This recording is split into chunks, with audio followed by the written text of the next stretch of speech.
Hi everyone, in this video I will show you how to ban or block someone from Instagram. So follow the instruction. First open Instagram app on your phone. Next tap the search icon.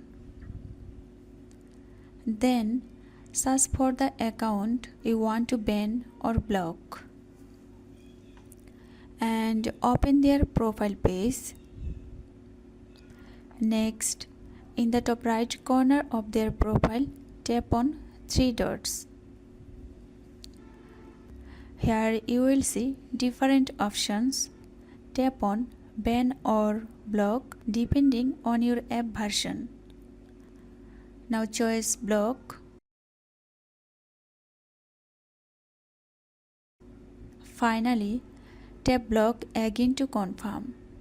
Instagram will now block this person from your profile message and activity. And that's it, you have successfully banned someone on Instagram.